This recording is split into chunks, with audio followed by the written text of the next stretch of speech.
लक्ष नाही आणि अचानक एवढा मोठा आवाज झाल्यानंतर तुमची काय अवस्था असेल. त्या अवस्थेमध्ये तुमचं बॉडी आणि तुमचा ब्रेन दोन गोष्टीमध्ये जातो, फाईट ऑर फ्लाईट.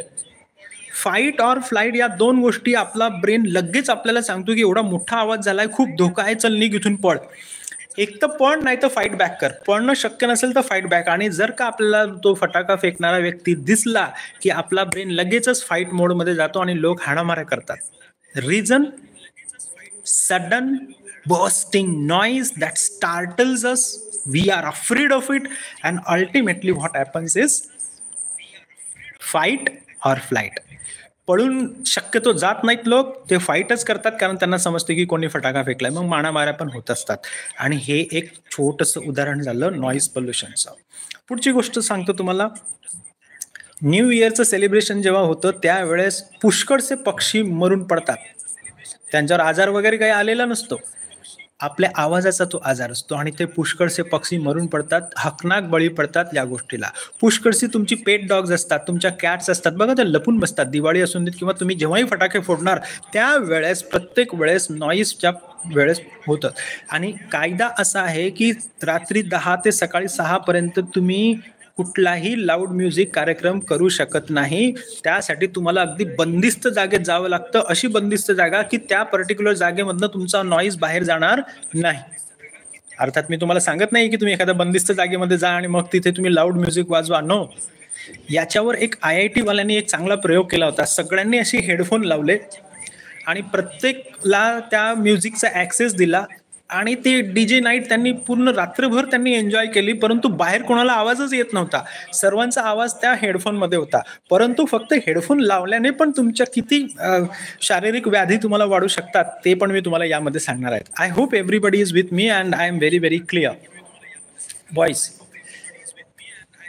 मेरी आवाज आ रही है? ओके.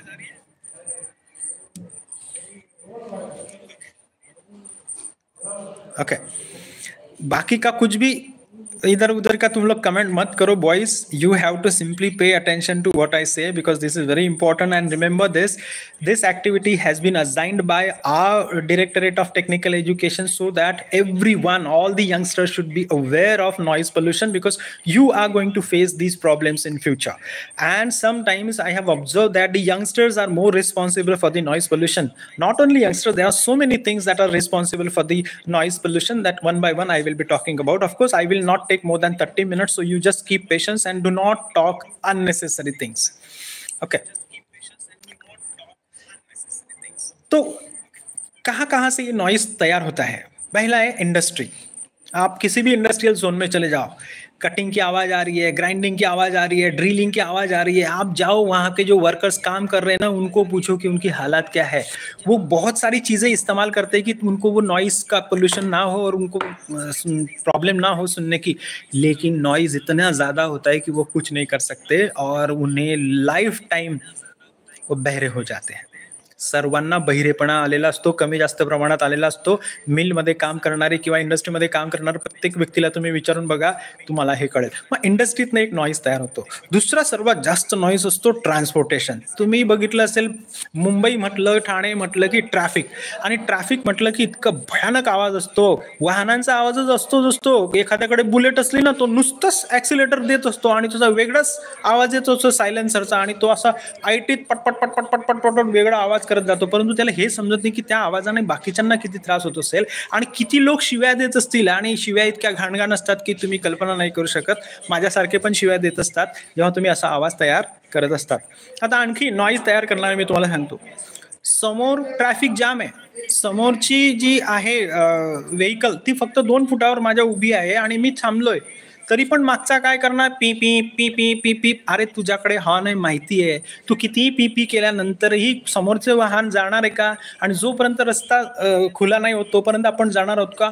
पण सिग्नल लागलेला आहे, सिग्नल पडलेला आहे, तरी पण त्या शेवटच्या 4-4, 5-5 सेकंदामध्ये पण प्रत्येक जण इतका हॉर्न वाजवत असतो. आणि त्यावेळेस नॉईज पोल्युशन खूप जास्त असतं, खूप पीक आवरला असतं. एवढं लक्षात ठेवा तुम्ही, आणि हे सर्वांनी एक्सपिरियन्स केलं आहे. लक्षात ठेवा की तुमच्यापैकी कोणीही हे करणार नाही. आजूबाजूला हॉस्पिटल असतात, काही ओल्ड एज होम असतात, काही विद्यार्थी असतात, काही शाळा असतात. आपण या गोष्टीचं भान ठेवलं पाहिजे की आपण काय करतो आहे. आपण काय करतो. आणि आपण काही काही विद्यार्थी तर अशी एवढे